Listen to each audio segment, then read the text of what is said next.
Hi guys. तो आज हम मोल कॉन्सेप्ट से जुड़े कुछ और न्यूमेरिकल सॉल्व करेंगे। देखो, जितने number of question and variety of question जितने हम करेंगे उतना ही हमारा कॉन्सेप्ट और साथ में क्वालिटी ऑफ कॉन्सेप्ट दोनों डेवलप होगा। तो हम नंबर ऑफ क्वेश्चंस भी ज़्यादा ज़रूरी है और साथ में वैरायटी ऑफ क्वेश्चंस, अलग अलग टाइप के क्वेश्चंस करना भी बहुत ज़्यादा ज़रूरी है। तो आज हम मोल कॉन्सेप्ट से जुड़े हुए कुछ और सवाल करेंगे, और जो हमने लास्ट 2 लेक्चर में सवाल किए थे वो उनका लेवल थोड़ा टफ था। हम थोड़ा उनसे भी थोड़ा इजी टाइप के क्वेश्चन सॉल्व करेंगे हम। क्लियर? तो देखिए, हमें क्वेश्चन सॉल्व करते हैं। जैसे कि हमारे पास है 2 मोल MgSO4 है। क्लियर? और हमको ये पूछा जा रहा है कि 2 मोल MgSO4 का भार क्या होगा। ये हमारे सामने क्वेश्चन है, 2 मोल MgSO4 का भार क्या होगा। और हमारे पास 4 ऑप्शन है। Option A 200 gram, option B 240 gram and option C 300 gram and option D 260 gram. ये 4 क्वेश्चन है, सॉरी 4 ऑप्शन है। और क्वेश्चन ये है कि 2 मोल MgSO4 का भार क्या होगा, 2 मोल MgSO4 का। तो जो पहले तो हम क्या करेंगे, 1 मोल MgSO4 का निकालेंगे। अब यहाँ पर सॉल्यूशन करेंगे हम इसका। तो आप देख रहे हो यहाँ पर कि जो MgSO4 है वो एक अणु है। तो एक अणु का भार क्या कहलाता है, अणु भार। क्लियर? और 1 मोल अणु का भार ग्राम अणु भार। यानी कि 2 मोल MgSO4 का भार कह रहा है, यानी कि वो किसकी बात कर रहा है, ग्राम अणु भार की। क्लियर? वो किसकी बात कर रहा है, ग्राम अणु भार की। तो पहले हम 1 मोल MgSO4 का भार निकालेंगे। क्लियर? 1 मोल MgSO4 का भार, 1 मोल MgSO4 का भार, MgSO4 का भार। तो बताओ मुझे 1 मोल MgSO4 का भार कितना होगा। तो इन सब का जो परमाणु भार उसको प्लस कर दो तो वो 1 मोल MgSO4 का भार हो जाएगा। मैग्नीशियम, सल्फर, ऑक्सीजन सबका प्लस करो। तो अगर हम बात करते हैं मैग्नीशियम का, मैग्नीशियम को कितना हो जाएगा, मैग्नीशियम का 24 होता है। और मैग्नीशियम का हो जाएगा, सबका प्लस करेंगे अपन। जैसे कि लाइक मैग्नीशियम का कितना हो जाएगा, मैग्नीशियम का हो जाएगा 24 प्लस सल्फर का होता है 32 प्लस ऑक्सीजन का होता है 16, लेकिन 4 ऑक्सीजन के परमाणु हैं तो ये हो जाएगा 64। तो ये कुल मिलाकर हुआ 60, 17 से 90, 100 और 4, 4, 8 और 10, यानी कुल मिलाकर हुआ 120 हुआ, 120 ग्राम हुआ। देखिए 60, 17, 80, 90 और 100 और 10 यानी 110, 104, सॉरी हाँ 114, 118 और 120, तो ये हो गया 120 ग्राम हो गया। यानी कि 1 मोल MgSO4 का भार कितना है, 120 ग्राम है। अब हमारे पास कितने, 2 मोल है। तो 2 मोल MgSO4 का भार कितना हो जाएगा, 2 मोल MgSO4 का भार, तो ये कितना हो जाएगा, 240 ग्राम हो जाएगा। क्लियर? 240 ग्राम। तो कौन सा ऑप्शन सेकंड सही होगा, 240 ग्राम। ऑप्शन बी सही होगा। क्लियर? बहुत ही इजी था। तो यहाँ पे 240 ग्राम ऑप्शन आ गया। देखो हमने कैसे किया, वो 2 मोल MgSO4 का निकालना था तो पहले हमने 1 मोल MgSO4 का भार निकाला। तो 1 मोल MgSO4 का भार निकालना, यानी कि हम ग्राम अणुभार की बात कर रहे हैं। तो ग्राम अणुभार कैसे निकालेंगे, तो जो इंडिविजुअल आइटम है उन सब का जो द्रव्यमान संख्या है उन सबको प्लस कर दो। क्लियर? मैग्नीशियम का कितना होता है 24, सल्फर का 32 और ऑक्सीजन का कितना होता है 16, लेकिन 4 आइटम है यानी कि 64 हो गए, तो टोटल 120 ग्राम आया। ये 120 ग्राम किसका भार है, 1 मोल MgSO4 का भार है। और हमारे पास कितने, 2 मोल है, तो कितना हो जाएगा 240 ग्राम हो गया। क्लियर? चलो एक और क्वेश्चन करते हैं अपन इसी तरह का, बहुत ईजी। अगर हमारे पास 64 ग्राम ऑक्सीजन है, हमारे पास 64 ग्राम ऑक्सीजन है हमारे पास, सपोज 64 ग्राम O2 ऑक्सीजन है हमारे पास, और उसमें हमें निकालने अणुओं की संख्या, परमाणु की संख्या नहीं, अणुओं की संख्या। 64 ग्राम O2 में अणुओं की संख्या, अणुओं की संख्या 64 ग्राम O2 है और अणुओं की संख्या कितनी होगी ये हमें निकालना है। क्लियर? और हमारे सामने यहाँ पर ऑप्शन है, option A Na, option second 2Na, option third 3Na and option 4 हम ले लेते हैं 4Na। क्लियर, निकालनी हमें 64 ग्राम O2 में अणुओं की संख्या, मॉलिक्यूल की संख्या निकालनी है। तो पहले तो हम क्या करेंगे, जो 64 ग्राम दिया हुआ उसको हम बदलेंगे, मोल में कन्वर्ट करेंगे। तो इसको मोल में बदलने के लिए अपन क्या करेंगे, अगर हमें उसको मोल में बदलना है तो मोल में बदलने के लिए क्या करेंगे, दिया गया भार कितना है 64 ग्राम, उसको किससे डिवाइड करेंगे अपन, या तो ग्राम परमाणु भार या ग्राम अणु भार। यहाँ पर क्या दिया हुआ अणु, तो ग्राम अणु भार। तो ऑक्सीजन का कितना होता है, ऑक्सीजन का होता है 16, लेकिन कितने हैं, 2 परमाणु यानी कि 32 हो गया। तो 64/32, तो आंसर कितना आ गया, 2 मोल। क्लियर। अब अणुओं की संख्या पूछिए, तो 1 मोल में अणुओं की संख्या कितनी होती है, अगर हम बात करते हैं 1 मोल, तो 1 मोल में अणुओं की संख्या कितनी होती है। चलिए देखिए, 1 मोल में अणुओं की संख्या, 1 मोल में अणुओं की संख्या कितनी होती है, 1 मोल में अणुओं की संख्या, तो हमको पता है कि वो 1 मोल हो तो फिक्स संख्या है कितनी, Na। 1 मोल में अणुओं की संख्या कितनी होती है, Na it mean what, 6.023 into 10⁻23। इसका मतलब 6.023 इंटू 10⁻23 है। अब हमारे पास कितने मोल है, 2 मोल है, तो एज इट इज़ 2 मोल में अणुओं की संख्या, तो वो कितनी हो जाएगी, 2 इंटू Na, यानी कि आंसर क्या हो जाएगा, 2Na, यानी कि here option B is correct. Clear. इसी प्रकार एक और सवाल देखते हैं अपन। तो हमारे पास एक और न्यूमेरिकल है, हम बात करते हैं 0.1 ग्लूकोज में हमें निकालनी है परमाणु की संख्या। क्लियर। तो हमारे पास क्वेश्चन है 0.1 मोल, हमारे पास है 0.1 मोल ग्लूकोज। क्लियर, 0.1 मोल ग्लूकोज है, जिसका फार्मूला होता है C6H12O6। क्लियर। तो 0.1 मोल ग्लूकोज है और हमें उसमें परमाणु की संख्या निकालनी है। 0.1 मोल ग्लूकोज में परमाणुओं की संख्या, परमाणुओं की संख्या कितनी होगी, परमाणुओं की संख्या कितनी होगी, ये हमें निकालनी है 0.1 मोल में। और क्लियर, निकालते चलो। अब हम बात करते हैं 0.1 मोल ग्लूकोज में परमाणुओं की संख्या पूछिए, उसमें अणुओं की संख्या नहीं, परमाणुओं की संख्या। क्लियर। तो पहले तो हम क्या करेंगे, 1 मोल में अणुओं की संख्या कितनी होगी, तो 1 मोल में हम बात करते हैं 1 मोल में। क्लियर, 1 मोल में अणुओं की संख्या, क्योंकि आप पूरा देख रहे हो अणु है, तो 1 मोल में अणुओं की संख्या, तो 1 मोल में अणु कितने होते हैं, Na अणु। 1 मोल में अणुओं की संख्या कितनी होगी, Na अणु। और हमारे पास कितने हैं, 0.1 मोल है, तो 1 मोल में अणुओं की संख्या कितनी होती है, Na it mean what, 6.023 into 10⁻23।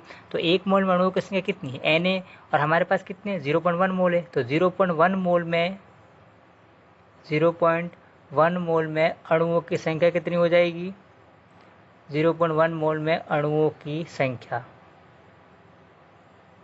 तो 0.1 मोल में कितनी हो जाएगी, 0.1 इंटू Na।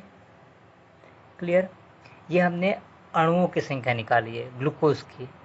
1 मोल ग्लूकोज में अणुओं की संख्या कितनी होगी, Na, तो 0.1 मोल ग्लूकोज में अणुओं की संख्या कितनी हो जाएगी, 0.1 इंटू Na। अब हमें निकालनी थी परमाणु की संख्या। क्लियर, तो 1 मोल ग्लूकोज में परमाणु की संख्या, ध्यान से देखिएगा, 1 मोल ग्लूकोज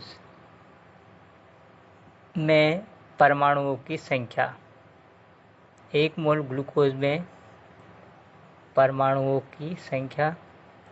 अब 1 मोल ग्लूकोज में परमाणु की संख्या निकालनी है, तो उसके लिए हम क्या करेंगे, ये जो अणुओं की संख्या है उसमें हम उसकी परमाणुकता से गुणा कर देंगे। परमाणुकता यानी कि अणु कितने परमाणुओं से मिलकर बना होता है।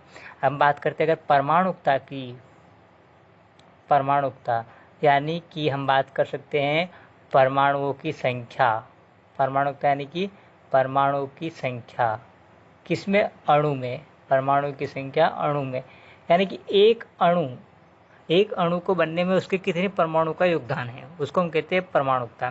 जैसे कि यहाँ पर कितने परमाणु हैं, 12 हाइड्रोजन के, 6 कार्बन और 6 ऑक्सीजन के, तो कितने हुए टोटल, 12 और 12 24, तो यानी कि ग्लूकोज की परमाणुकता कितनी, 24।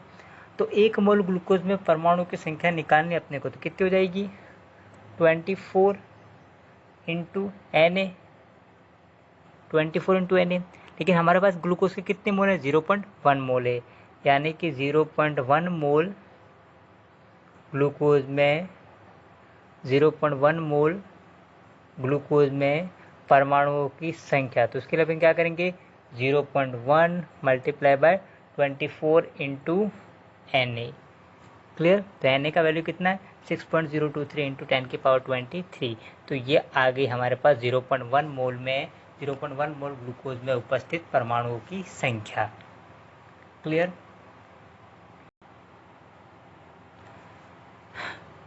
तो एक और क्वेश्चन सॉल्व करते हैं अपन उसी प्रकार का, जैसे भी किया उसी प्रकार का। अब हम बात करते हैं, अगर हमारे पास 88 ग्राम CO2 है, उस पर हमें परमाणु की संख्या निकालनी है। जैसे कि पहले कितना लिया था? 0.1 मोल ग्लूकोज में परमाणु की संख्या निकालनी थी।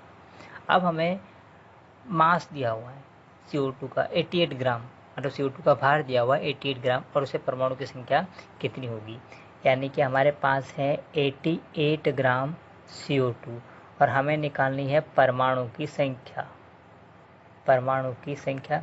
88 ग्राम CO2 है, उसमें कितने परमाणु होंगे वो अपने को निकालने हैं। क्लियर? और हमारे पास ऑप्शन, फर्स्ट ऑप्शन है हमारे पास 6 Na, सेकंड ऑप्शन है हमारे पास 3 Na, third option 4 Na and fourth option है हमारे पास 5 Na। क्लियर? ये 5 ऑप्शन है हमारे पास, और हमको पूछा गया कि 88 ग्राम CO2 में परमाणु की संख्या कितनी है। क्लियर? ध्यान से देखिए कैसे करने वो 88 ग्राम CO2 में परमाणु की संख्या निकालनी है। तो बहुत ईजी है। देखो 88 ग्राम, पहले तो हम मोल में कन्वर्ट करेंगे, क्योंकि हमको पता है कि परमाणु की संख्या एक मोल में कितनी है। एक मोल में परमाणु कितने होते हैं? Na परमाणु। तो अगर हमको उसको सॉल्व करना है तो पहले हम उसको मोल में कन्वर्ट करेंगे। और एक चीज़ क्लियर होगी कि अणु है। क्लियर? तो पहले अणुओं की संख्या आएगी, और उस अणुओं की संख्या में परमाणुकता का गुणा करने पर परमाणु की संख्या आएगी। मैं क्या बोल रहा हूँ? पहले अणुओं की संख्या निकालेंगे, फिर उसमें परमाणुकता, कितनी परमाणुकता? 2 और 1 3 है, तो परमाणुकता से गुणा करेंगे तब जाकर परमाणु की संख्या आएगी। क्लियर? ओके, तो पहले हम इसको मोल में कन्वर्ट करते हैं। तो सॉल्यूशन, पहले मोल में कन्वर्ट करेंगे। तो मोल में कन्वर्ट करने के लिए क्या करेंगे? दिया गया भार कितना है? 88 ग्राम, डिवाइड बाय ग्राम अणुभार। तो ग्राम अणुभार में कार्बन का कितना होता है? 12, ऑक्सीजन का 16, लेकिन ऑक्सीजन 2 है इसलिए 32 हो गए। तो कार्बन का तो कितना हो गया? 12 प्लस ऑक्सीजन का 32, तो कुल मिला के हो गया 44। तो 88 divide by 44, 88 divide by 44। Clear? तो ये जो वैल्यू आता है वो हमारे पास आता है 2 मोल, यानी कि 88 ग्राम CO2 जो एक्चुअल में कितना है? 2 मोल है। क्लियर? कितना है? 2 मोल है। अब ध्यान से समझना, 1 मोल में अणुओं की संख्या, वो तो आपको पता है 1 मोल में अणुओं की संख्या, मतलब 1 मोल CO2 में अणुओं की संख्या,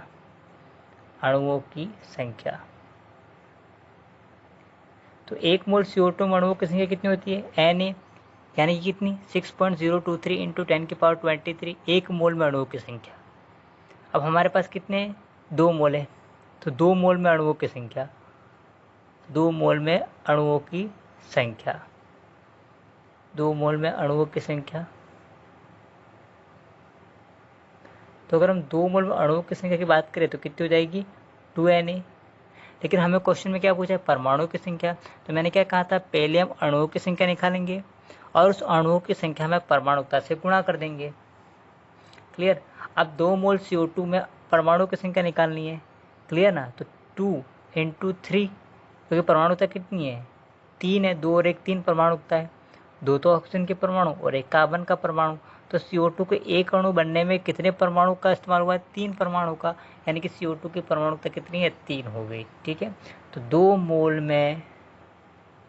मोल CO2 में परमाणु की संख्या,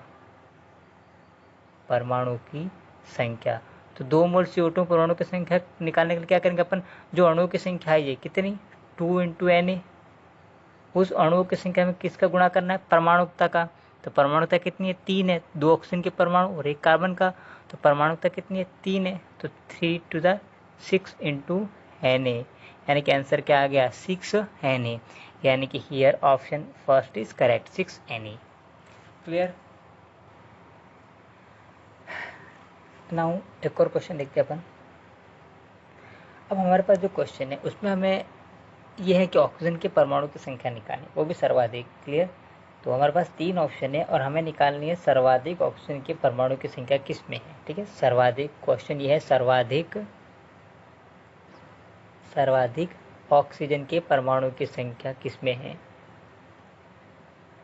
ऑक्सीजन के परमाणु की संख्या, इनके सर्वाधिक ऑक्सीजन के परमाणु किस में है। 4 ऑप्शन है, 3 ऑप्शन हमारे सामने, 4 ऑप्शन हमारे सामने, और इन चारों ऑप्शन में हमें पता करना है कि ऑक्सीजन के परमाणु की संख्या सर्वाधिक किस में है। तो पहले हम बात करते हैं 1 gram of oxygen, 1 gram oxygen के परमाणु में ओनली ऑक्सीजन का एक एटम है। और दूसरा ऑप्शन है 1 ग्राम ऑफ O2, ये सेकंड ऑप्शन है। और तीसरा ऑप्शन है 1 gram of O3, 1 gram of O3, ये 3 ऑप्शन है। और चौथा ऑप्शन हमारे पास है all have same number of oxygen atom, all have same number of oxygen atom। हमारे पास अब 3 अलग अलग वैल्यू है, 1 ग्राम केवल ऑक्सीजन के परमाणु का, 1 ग्राम O2 का और 1 ग्राम O3 का, 3 वैल्यू है। और तीनों वैल्यू में हमको ऑक्सीजन के परमाणु की संख्या निकालनी है और सर्वाधिक किस में है वो निकालना है। क्लियर। हमें निकालनी है ऑक्सीजन के परमाणुओं की संख्या, अणुओं की संख्या नहीं, परमाणु की संख्या। क्लियर। तो अपन सॉल्व करते हैं इसको। फर्स्ट ऑप्शन सॉल्व करते हैं। 1 ग्राम ऑक्सीजन में निकालनी है परमाणु की संख्या, तो पहले हम क्या करेंगे, उसको मोल में कन्वर्ट करेंगे 1 ग्राम को। क्लियर। तो 1 ग्राम को मोल में कन्वर्ट करेंगे, तो मोल में कन्वर्ट करने के लिए क्या करेंगे, दिया गया भार कितना है 1 डिवाइड बाय ग्राम परमाणु भार, क्योंकि ऑक्सीजन का एक परमाणु की बात हो रही है। तो दिया गया भार कितना है 1 ग्राम, और उसका ग्राम परमाणु भार कितना है ऑक्सीजन का 16 है, तो कितना हो गया 1/16 मोल। क्लियर। बड़ा ध्यान से समझना। अब 1 मोल में परमाणु की संख्या कितनी है, 1 मोल में परमाणु वो हमको पता है फिक्स है। 1 मोल में परमाणु कितने हैं, 1 मोल में परमाणु कितने हो गए Na। तो हमारे पास कितने 1/60 मोल है, तो 1/60 मोल में परमाणु कितने हो गए 1/60 मोल में परमाणु। तो 1/60 मोल में परमाणु की संख्या कितनी हो जाएगी, तो 1/16 इंटू Na, 1/16 इंटू Na, ये 1/16 मोल में उपस्थित ऑक्सीजन के परमाणु की संख्या आ गई। क्लियर। यानी कि 1 ग्राम जो ऑक्सीजन है उस पर परमाणु कितने 1/60 इंटू Na परमाणु है। अब ऑप्शन सेकंड देख लेते हैं। ऑप्शन सेकंड है 1 ग्राम ऑफ O2, तो उसके लिए हम पहले इसको मोल में कन्वर्ट करेंगे। तो मोल में कन्वर्ट करने के लिए क्या होगा, दिया गया भार कितना है 1 ग्राम डिवाइड बाय ग्राम अणुभार। तो ऑक्सीजन के कितने 2 हैं, तो 1 का कितना होता है, 1 का हो जाता है 16, तो 2 का कितना हो जाएगा 32, तो कितना हो गया 1/32 इंटू Na। ये अणु आए, ध्यान देना ये अणु आए। क्लियर। तो 1 मोल, क्योंकि ये हमने क्या लिया यहाँ पर ग्राम अणुभार है, तो 1 मोल में अणुओं की संख्या, ध्यान देना 1 मोल में अणु की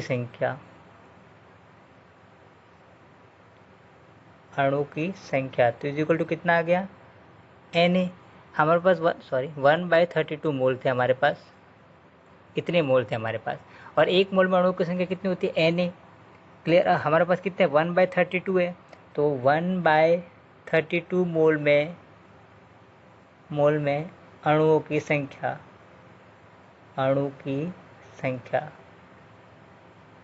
तो इसमें अणुओं की संख्या कितनी हो जाएगी 1/32 इंटू Na, तो 1/32 इंटू Na। तो ये तो आई है अणु की संख्या, और हमें क्वेश्चन में क्या पूछा है परमाणुओं की संख्या। तो अब अणु की संख्या आ गई, तो हम क्या करेंगे परमाणुकता से उसका गुणा कर देंगे। क्या करेंगे परमाणुकता से उसका गुणा कर देंगे, तो वो आ जाएगी परमाणुओं की संख्या। तो यहाँ पर देखिए O2 का एक अणु ऑक्सीजन के कितने परमाणु से मिलकर बना हुआ है? 2 परमाणुओं से। तो O2 की परमाणुकता कितनी होगी? 2। तो 1/32 मोल में परमाणु की संख्या, इसमें परमाणु की संख्या निकालनी है। मोल में परमाणु की संख्या। क्लियर? तो हम क्या करेंगे, उसकी परमाणुकता से गुणा कर देंगे। मोल में परमाणु की संख्या तो इज इक्वल टू कितनी हो जाएगी? 1/32 इंटू Na इंटू परमाणुकता कितनी है? 2 है। तो ये आंसर कितना आ गया? 1/16 इंटू Na। क्लियर? यानी कि 1/32 मोल में परमाणु की संख्या कितनी है? 1/16 इंटू Na।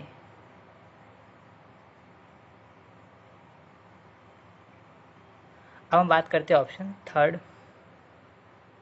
ऑप्शन थर्ड हमारे पास है 1 ग्राम O3 का। 1 ग्राम O3, तो पहले हम इसको मोल में कन्वर्ट करेंगे। तो मोल में कन्वर्ट करने के लिए क्या करेंगे अपन? दिया गया बाहर कितना है? 1 डिवाइड बाय ग्राम अणु पर O3 का कितना हो जाएगा? 16 मल्टीप्लाई बाय 3, तो ये हो जाएगा 48। तो 1/48 मोल आ गया। क्लियर? और O3 अणु है, इसलिए हम क्या लिखेंगे? 1 मोल में अणुओं की संख्या। तो 1 मोल में अणुओं की संख्या कितनी होती है? 1 मोल में अणुओं की संख्या, 1 मोल में अणुओं की संख्या। तो 1 मोल में अणुओं की संख्या कितनी हो जाएगी? Na हो जाएगी। और हमारे पास कितने? 1/48 है। तो 1/48 मोल O3 में अणुओं की संख्या, अणुओं की संख्या। तो आंसर कितना आ जाएगा? 1/48 इंटू Na अणु। ये अणु आए हैं। अब हमें परमाणु की संख्या निकालनी है, क्योंकि क्वेश्चन में क्या पूछा है? परमाणु की संख्या पूछा है। तो अब हमें परमाणु की संख्या निकालनी है। तो परमाणु की संख्या निकालने के लिए क्या करेंगे? जो अणु आए उसमें हम परमाणुकता का गुणा कर देंगे। और परमाणुकता का मतलब क्या होता है? कि कितने परमाणु से मिलकर बना हुआ है। तो O3 जो होता है वो कितने परमाणु से मिलकर बना हुआ है? 3 परमाणु ऑक्सीजन के। तो ऑक्सीजन की परमाणुकता कितनी होगी? 3 होगी। तो इसको 3 से क्या कर देंगे अपन? मल्टीप्लाई कर देंगे। तो 1/48 मोल O3 में परमाणु की संख्या, O3 में परमाणु की संख्या, इसमें अब परमाणु की संख्या निकालनी थी। तो हम क्या कर देंगे? 1/48 इंटू Na इंटू 3। क्लियर? तो ये आंसर आ जाएगा, कितना हो जाएगा अपना? 16। तो आंसर कितना गया वापस? 1/16 इंटू Na। तो यहाँ पर आप देख रहे हो कि जो 1 ग्राम, देखो 1 ग्राम जो ऑक्सीजन था उसमें भी कितने थे परमाणु की संख्या? 1/16 Na थे। क्लियर? 1 ग्राम O2 उसमें परमाणु की संख्या कितनी थी? 1/16 Na। और 1 ग्राम O3 उसमें भी परमाणु की संख्या आप देख रहे हो कितनी है? 1/16 Na है। यानी कि तीनों में परमाणु की संख्या कितनी है? आप देख रहे हो तीनों में परमाणु की संख्या कितनी है? 1/16 Na ही आ रही है। 1/16 Na, 1/16 Na और 1/16 Na, तीनों में परमाणु की संख्या 1/16 Na है। यानी कि here option 4 will be correct. All have same number of oxygen atom. Fourth option सही होगा यहाँ पर। अब एक डिफरेंट टाइप का सवाल करते हैं अपन।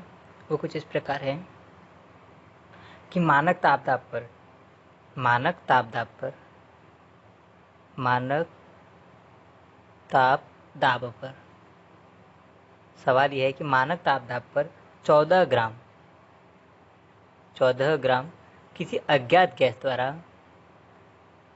किसी अज्ञात गैस द्वारा, किसी अज्ञात गैस द्वारा घेरा गया आयतन, घेरा गया आयतन 11.2 लीटर है। क्लियर? 11.2 लीटर है। तो हमें वो अज्ञात गैस निकालनी है। तो अज्ञात गैस होगी। वो अज्ञात गैस कौन सी है वो अपने को निकालनी है। और हमारे सामने 4 ऑप्शन है यहाँ पर, A, B, C और D 4 ऑप्शन है। जहाँ पर A ऑप्शन है हमारे पास ऑक्सीजन, ऑप्शन बी है हमारे पास CO2 carbon dioxide, option C है हमारे पास SO2 सल्फर डाइऑक्साइड, और ऑप्शन डी है हमारे पास यहाँ पर कार्बन मोनोऑक्साइड या फिर N2। ये 4 ऑप्शन है हमारे पास। क्लियर? तो चलो शुरू करते हैं। देखो, मानक तापमान पर 14 ग्राम किसी अज्ञात गैस द्वारा घेरा गया आयतन 11.2 लीटर है। यानी कि 11.2 लीटर जो आयतन है, ध्यान देना, 11.2 लीटर ये जो आयतन है उसका भार कितना है? 11.2 लीटर आयतन का भार कितना है? 14 ग्राम। क्लियर? तो अगर हमें 22.4 लीटर का निकालना है, 1 लीटर का पहले निकाल लेते हैं, 1 लीटर का, तो 1 लीटर का भार कितना हो जाएगा? 1 लीटर का तो ये हो जाएगा, कितना हो जाएगा? 14/11.2 हो गया। अब अपने कितने निकालने? 22.4 लीटर, 22.4 लीटर, तो 22.4 लीटर आयतन है, उसका भार कितना हो जाएगा? 14/11.2 मल्टीप्लाई बाय 22.4। तो ये आंसर कितना आ जाएगा? 14 मल्टीप्लाई बाय 2 यानी कि 28 ग्राम। देखो ध्यान देना, यहाँ पर 11.2 लीटर जो गैस ने आयतन घेरा है उसका भार कितना है? 14 ग्राम। तो 1 लीटर आयतन जो घेर रहा है उसका भार निकाला हमने, तो वो कितना आ जाएगा? 14/11.2 ग्राम। वहाँ से हमने 22.4 लीटर निकाला, तो कितना है? 28 ग्राम। अब 22.4 लीटर किसके बराबर है? 22.4 लीटर 1 मोल के बराबर, क्योंकि हमको पता है कि 1 मोल आयतन का 1 मोल यानी कि 22.4 लीटर है। मतलब क्या हुआ? 1 मोल, क्योंकि 1 मोल यानी कितना होता है? 6.023 × 10⁻23 परमाणु, अणु अथवा आयन। और यही 1 मोल किसके बराबर होता है? 22.4 लीटर आयतन के बराबर होता है। 1 मोल जो होता है 22.4 लीटर आयतन के बराबर होता है। समझ में आ रही बात? यानी कि अब ये 28 ग्राम भार है, वो किसका है? 1 मोल का है। 1 मोल का भार है 28 ग्राम, या फिर उसको हम बोल सकते हैं 22.4 लीटर आयतन का भार है 28 ग्राम। क्लियर? तो अब निकालो 28 ग्राम किसका होगा? ऑक्सीजन का तो कितना होता है? ऑक्सीजन का कितना होता है? 16। CO2 का 44 ग्राम। सल्फर डाइऑक्साइड कितना हो जाएगा? 32। और ये भी 64 हो जाएगा। हाँ बिल्कुल 64 हो जाएगा। और CO का कितना होगा? कार्बन का 12 और ऑक्सीजन का 16, तो कितना हुआ? 28। क्लियर? और उसी प्रकार का नाइट्रोजन का कितना हो जाएगा? N2 यानी कि 14 × 2, 1 का 14, 2 का कितना हो गया? 28। यानी कि आप देख रहे हो CO का और N2 दोनों का कितना रहा? 28। यानी कि यहाँ पर ऑप्शन डी सही होगा। क्लियर? समझ में आ रही है बात? हमने क्या किया? 11.2 लीटर का भार 14 ग्राम था, तो वहाँ से हमने 1 लीटर गैस का आयतन का भार निकाला, फिर वहाँ से 22.4 लीटर गैस के आयतन का भार निकाला। अब 22.4 लीटर है वो किसके बराबर होता है? 1 मोल के बराबर। यानी कि 1 मोल का भार आ गया, यानी कि ग्राम अणु भार 28 ग्राम जिसका होगा इसमें वो सही होगा। तो वो कौन सा था? CO और N2। क्लियर?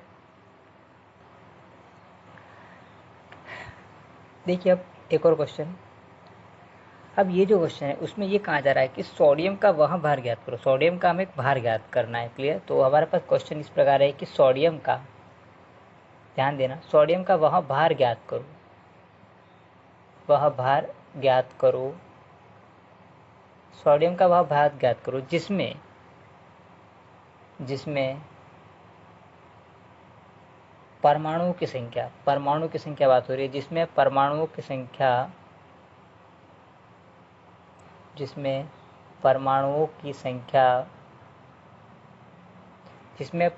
संख्या 20 ग्राम कैल्शियम के बराबर हो।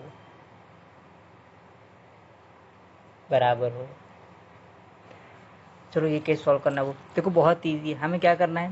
पहले तो हमें 20 ग्राम कैल्शियम में उपस्थित परमाणु की संख्या निकालनी है। क्लियर? और फिर क्या करना है? वो जितने भी परमाणु आते हैं उतने परमाणुओं को सोडियम में लेना है और सोडियम में उतने परमाणुओं का भार निकालना है। क्लियर? बहुत ईजी है। चलो ट्राई करते हैं। तो पहले हम बात करते हैं कैल्शियम की। तो कैल्शियम कितने नंबर पर होता है? 20 नंबर पर। तो इसका जो ग्राम परमाणु भार होता है कैल्शियम का वो होता है 40 ग्राम। तो कैल्शियम का ग्राम परमाणु भार कितना होता है? 40 ग्राम है। ग्राम परमाणु भार 40 ग्राम है।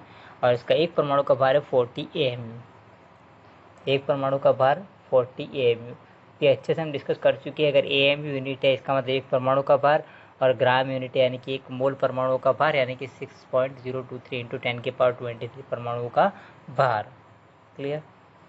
चलो अब हम बात करते हैं यहाँ पर ध्यान, यदि हम कहते हैं कैल्शियम, कैल्शियम यदि 40 ग्राम है, कैल्शियम कितना है 40 ग्राम है, 40 ग्राम कैल्शियम 40 ग्राम है, तो 40 ग्राम कैल्शियम है तो उसमें परमाणु की संख्या कितनी हो जाएगी, Na परमाणु। समझ रहे हो ना, क्योंकि कैल्शियम का ग्राम परमाणु भार है 40 ग्राम, तो ग्राम परमाणु भार का मतलब क्या है, एक मोल परमाणु का भार, यानी कितने परमाणु, Na परमाणु, यानी कि 6.023 इंटू 10⁻23 परमाणु। क्लियर ना, यानी कि 40 ग्राम कैल्शियम में उपस्थित परमाणु, तो 40 ग्राम कैल्शियम में उपस्थित परमाणु कितने, एक मोल परमाणु। समझ पा रहे हो, एक मोल परमाणु, और एक मोल परमाणु यानी कितने, एक मोल संख्या फिक्स है 6.023 इंटू 10⁻23 इंटू 10⁻23 परमाणु, यानी कि Na परमाणु, परमाणु की संख्या कितनी होगी, Na परमाणु। क्लियर। तो वहां से अगर हमें 1 ग्राम कैल्शियम में उपस्थित परमाणु की संख्या निकालनी हो तो ध्यान देना, 1 ग्राम कैल्शियम में उपस्थित परमाणु की संख्या, तो 1 ग्राम कैल्शियम में उपस्थित परमाणु की संख्या निकालनी है तो 6.023 into 10⁻23 divide by 40 gram. Clear. अब हमारे पास कितना कैल्शियम है, 20 ग्राम कैल्शियम में परमाणु की संख्या निकालनी है, तो बहुत ईजी हो गया अब तो क्या करना है, 20 ग्राम कैल्शियम में उपस्थित परमाणु की संख्या, तो 20 ग्राम कैल्शियम में हम इसको अप्रॉक्सीमेट 6 ले लेते हैं, 6 इंटू 10⁻23 डिवाइड बाय 14, कैलकुलेशन के लिए हमने 6 लिया है, और इंटू कितना हो जाएगा, इंटू 20, तो ये आंसर कितना आ जाएगा, 2 1 ज़ा 2, 2 2 ज़ा 4 और 2 3 ज़ा 6, यानी कि आंसर कितना है 3 इंटू 10⁻23 परमाणु। क्लियर। यह अप्रॉक्सीमेट वैल्यू है, एग्जैक्ट वैल्यू नहीं है क्योंकि हमने इसको 6 मान लिया था 0.023 को। अब ध्यान देना यहाँ पर, तो 20 ग्राम कैल्शियम में परमाणु की संख्या कितनी है, 3 इंटू 10⁻23 परमाणु आए हैं। अब हमें 20 ग्राम कैल्शियम में जितने परमाणु उपस्थित है उतने ही परमाणु सोडियम में उपस्थित है और उसका भार निकालना है, यानी कि सोडियम के 3 इंटू 10⁻23 परमाणुओं का भार कितना होगा वो निकालना है। समझ पा रहे हो बात को, पहले तो 20 ग्राम कैल्शियम में परमाणु की संख्या निकाली हमने, है ना, क्योंकि हमको क्या निकालना था, सोडियम का वह भार जिसमें परमाणु की संख्या कितनी हो, 20 ग्राम कैल्शियम के बराबर, तो हमने 20 ग्राम कैल्शियम में परमाणु की संख्या निकाली। अब सोडियम के इतने परमाणुओं का भार निकालना है हमें। क्लियर। तो ये भी बहुत ईजी है। अच्छा मुझे बताओ, सोडियम के 1 मोल परमाणु का भार कितना होता है, ध्यान देना, Na के 1 मोल परमाणु का भार, अगर हम बात करें सोडियम के, तो सोडियम के 1 मोल परमाणु का भार कितना होता है, सोडियम के 1 मोल परमाणु का भार, 1 मोल परमाणु का भार, बताओ जरा सोडियम के 1 मोल परमाणु का भार कितना होता है। अगर हम सोडियम की बात करें, सोडियम के 1 मोल परमाणु का भार कितना होता है, सॉरी हाँ 1 मोल परमाणु का भार कितना हो जाएगा सोडियम के, 23 ग्राम, वही होगा ना, तो सोडियम का कितना होता है 11, तो उसका द्रव्यमान संख्या कितनी होती है 23, तो ये कितना होगा 23 ग्राम हो गया। सोडियम के 1 मोल परमाणु का भार कितना है 23 ग्राम सोडियम का, 23 ग्राम, और सोडियम के 1 परमाणु का भार 23 AMU। तो सोडियम के 1 मोल परमाणु का भार 23 ग्राम है, यानी कि हमने क्या लिखा है ग्राम परमाणु भार, तो सोडियम के 1 मोल परमाणु का भार 23 ग्राम है। 1 मोल यानी कितने, 1 मोल यानी कितने, Na परमाणु, यानी कि 6.023 इंटू 10⁻23, यानी कि ध्यान से समझना, सोडियम के 6.023 इंटू 10⁻23 परमाणु का भार, परमाणुओं का भार कितना है 23 ग्राम है। क्लियर। अब यहाँ से हम 1 परमाणु का भार निकालना हो तो ध्यान दो, सोडियम के बहुत ईजी है, सोडियम के एक परमाणु का भार, तो सोडियम के एक परमाणु का भार निकालना है तो क्या करने पड़ेगा, 23 डिवाइड बाय, हम इसको 6 ले लेते हैं वापस, अप्रोक्सीमेट 6 × 10⁻23 एक परमाणु का भार। अब सोडियम के कितने परमाणु है हमारे पास, 3 × 10⁻23, तो बहुत ईजी हो गया। तो सोडियम के 3 × 10⁻23 परमाणुओं का भार,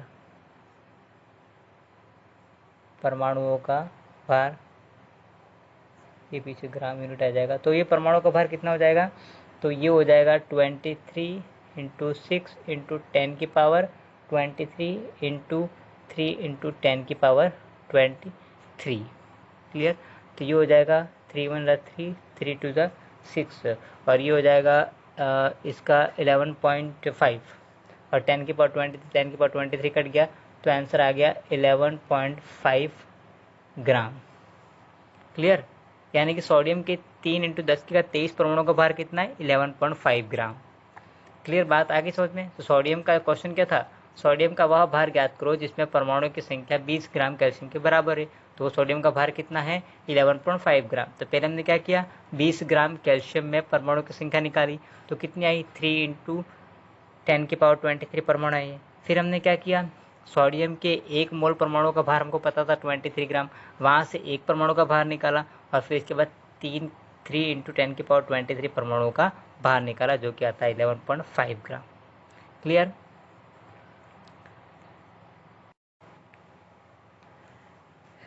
अब एक और सवाल करते हैं अपन, जो कुछ अलग है बाकी सवालों से। अब हम बात करते हैं मानक ताप पर किसी पात्र में।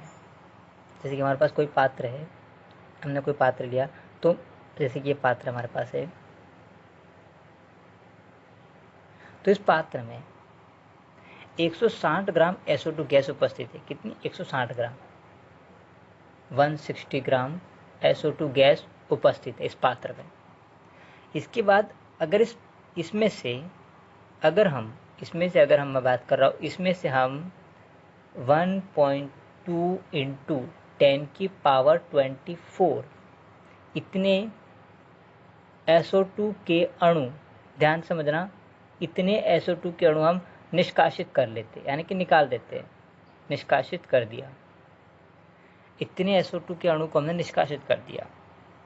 तो उसी समान परिस्थितियों में, परिस्थिति वही है मानक ताप पर, ठीक है। हमने यहाँ पर मानक ताप दिया, उसी परिस्थिति की बात कर रहे हैं, मानक ताप पर। तो मानक ताप पर एक पात्र है, उसमें SO2 के कितने ग्राम थे, 160 ग्राम थे। उस 160 ग्राम में हमने क्या किया, 1.2 × 10⁻24 अणुओं को हमने निकाल दिया। अब क्वेश्चन ये कि परिस्थिति वही है, तो उसी परिस्थिति में SO2 का शेष आयतन ज्ञात करो। SO2 का शेष आयतन ये अपने को ज्ञात करना है। SO2 का शेष आयतन कितना हुआ, क्लियर। हमारे पास 4 ऑप्शन है। Option first 11.2 litre, option second 22.4 litre, option third 0.5 litre, and option 4 है हमारे पास 1 लीटर। ये 4 ऑप्शन है हमारे पास, और हमको निकालना है कि SO2 का जो शेष आयतन है वो कितना है, क्लियर। तो पहले देखो आयतन निकालना है, तो हमें एक चीज़ पता है कि 1 मोल का आयतन कितना है, क्लियर। हम जो मोल है उसको आयतन के रेफरेंस में यूज़ कर सकते हैं हम, इसीलिए हम सबसे पहला काम क्या करेंगे कि जो 160 ग्राम दिया उसको मोल में कन्वर्ट करेंगे, ताकि एग्जैक्टली हमको पता चले कि वो एक्चुअल में कितना आयतन है। समझ पा रहे बात की। तो पहले हम इसको मोल में कन्वर्ट करेंगे। तो मोल में कन्वर्ट करने के लिए अपन क्या करेंगे, दिया गया भार कितना है, 160 डिवाइड बाय ग्राम अणु भार। तो SO2 की बात करें तो कितना हो जाएगा, सल्फर का कितना है, सल्फर का 32, और ऑक्सीजन का कितना होता है 16, लेकिन ऑक्सीजन कितने यहाँ पर 2 हैं, तो ऑक्सीजन का भी कितना हो गया 32, दोनों का प्लस किया तो कितना आया 64, तो डिवाइड बाय कितना हो गया 64। तो ये अप्रोक्सीमेट आंसर आ जाएगा अपना, एग्जैक्टली आंसर आ जाएगा 2.5 मोल, क्लियर। करके देख लीजिए, बिल्कुल 60 और 120, और ये हो गया पीछे 4 है तो 4 ये, तो 2.5 मोल आंसर आ जाएगा इसका। क्लियर। तो ये हमारे पास 2.5 मोल है। तो यहाँ पर हमारे पास आ गए 2.5 मोल। देखो हमने इसको, अगर इसको हम सॉल्व करते हैं तो 2.5 मोल 2.5 आता है। तो ये जो 160 ग्राम SO2 है वो एक्चुअल में कितना है, 2.5 मोल है। क्लियर। वो एक्चुअल में है कितना, 2.5 मोल। अब हम बात करते हैं हमने कितने अणु निकाले। हम देख रहे हैं यहाँ पर 1.2 इंटू 10⁻24 अणु निकाले हमने।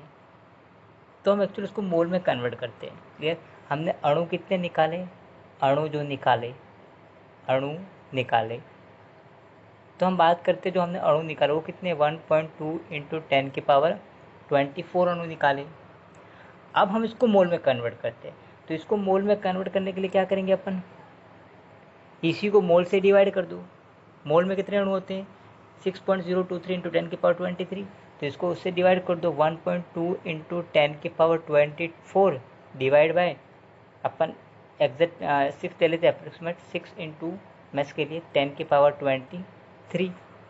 तो ये पॉइंट हटा दो, पीछे 0 लगा दिया, तो 10 की पावर कितना हो गया, 23 हो गया। ये 10⁻23 हो गया और 6 टू द 12, तो ये कितना आंसर आ गया, 2 मोल। क्लियर। अगर 23 से 23 कट जाएगा तो बचा कितना, 10 बचा, वो 10 से ये 10 कट जाएगा और 6 टू द 12, तो आंसर आया 2 मोल। क्लियर। समझ पा रहे हो कैसे किया वो, देखिए ध्यान से।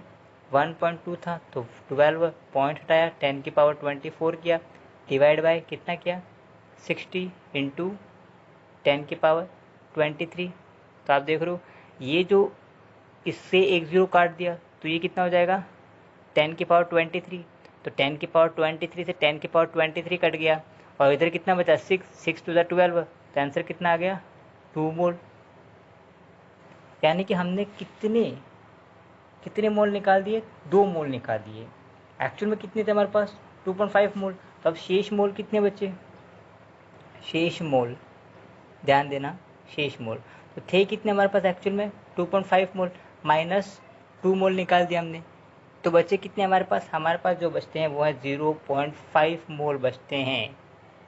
क्लियर। हमारे पास कितने बचते हैं, 0.5 मोल। और हमको क्वेश्चन में क्या पूछा है कि SO2 का शेष आयतन निकालना है। तो 1 मोल का आयतन कितना है, 1 मोल बराबर 22.4 लीटर। तो 0.5 मोल के लिए कितना हो जाएगा, तो ये कितना हो जाएगा, ये जो हो जाएगा वो हो जाएगा 0.5 इंटू 22.4 लीटर। क्लियर। तो इसको अगर आप सॉल्व करते हैं तो ये जो होता है वो इसका जो आंसर आता है वो होता है 11.2 लीटर। क्लियर। आप सॉल्व भी कर सकते हो, 5 4 ज़ा 20 और 5 टू ज़ा 10 और 5 टू ज़ा 10, तो ये आ जाएगा 11.2 लीटर, यानी कि ऑप्शन ए सही होगा। क्लियर। तो एक बार ध्यान से देखिए इसको, हमारे पास 160 ग्राम SO2 थी एक पात्र में और फिर हमने उसमें से 1.2 इंटू 10⁻24 SO2 के अणु निकाल दिए। तो हमने पहले तो 160 ग्राम था उसको मोल में कन्वर्ट, क्योंकि हमको पता है कि मोल का आयतन पता है हमें, 1 मोल जो होता है 22.4 लीटर के बराबर होता है। इसलिए हमने पहले क्या किया, उसको मोल में कन्वर्ट किया। तो मोल में कन्वर्ट किया तो 2.5 मोल आया। यानी कि अगर हम लीटर में इसको कन्वर्ट करना चाहें तो कितना हो जाएगा, 22.4 इंटू 2.5। क्लियर। फिर हमने जितने अणु निकाले तो उसको मोल में कन्वर्ट किया, तो 2 मोल निकाल लिए थे। हमारे पास 2.5 मोल थे और हमने 2 मोल निकाल दिए, बचे कितने, 0.5 मोल। 0.5 मोल यानी कितने, 0.5 इंटू 22.4 लीटर। अगर लीटर में उसका आयतन निकालना हो तो 11.2 लीटर इसका वॉल्यूम आ गया। क्लियर। मोल कॉन्सेप्ट का एक लास्ट एंड फाइनल सवाल अपन करते हैं। अब हम बात करते हैं, हमारे पास एक पात्र है। क्लियर। और उस पात्र में 5.6 लीटर, ध्यान देना, 5.6 लीटर हमारे पास है कार्बन मोनोऑक्साइड और साथ में उसके अंदर है 2 ग्राम हीलियम, 2 ग्राम हीलियम। क्लियर। मानक तापदाब पर, मानक तापदाब पर, तो उसी परिस्थिति में हमको अब कुल आयतन निकालना है कि उस पात्र में कुल आयतन कितना है। ठीक है ना, उसी मानक तापदाब पर कुल आयतन निकालना है, कुल आयतन। क्लियर। एक पात्र था, उसमें 5.6 लीटर तो हमारे पास क्या थी, कार्बन मोनोऑक्साइड CO, और साथ में 2 ग्राम हीलियम थी, और हमें कुल आयतन निकालना है। तो हमको जो आयतन होता है वो मोल का आयतन पता होता है, ग्राम का जो होता है उसको आयतन वॉल्यूम के रेफरेंस में यूज़ नहीं करते अपन। तो पहले हम क्या करेंगे, इस ग्राम को मोल में कन्वर्ट करेंगे। तो इसको मोल में बदलने के लिए क्या करेंगे अपन, दिया गया भार कितना है, 2 ग्राम, डिवाइड बाय ग्राम परमाणु भार हीलियम के लिए, तो कितना हो जाएगा 2/4। तो आंसर कितना आया, 1/2 मोल, यानी कितना मोल, 0.5 मोल। अब एक मोल का आयतन कितना होता है, एक मोल का आयतन हमको पता है, एक मोल का आयतन कितना होता है, 22.4 लीटर। तो आधे मोल का या 0.5 मोल, जो भी लिखो वो, 0.5 मोल का आयतन कितना हो जाएगा, 0.5 मोल का आयतन, तो 0.5 मोल का आयतन कितना हो गया, 11.2 लीटर। अब कुल आयतन निकालना है, बहुत ईजी सवाल है। क्या करना था, कुल आयतन निकालना था हमें। तो कुल आयतन दोनों का, तो ये कितना है, 5.6 लीटर, प्लस ये कितना है, 11.2 लीटर, दोनों को प्लस कर दो। अब दोनों को प्लस करो तो कितना हो जाएगा, ये 6 और 2 8, और ये कितना हो गया, 11 और 5 16, तो कितना हो गया, 16.8 लीटर कुल आयतन आ गया। क्लियर।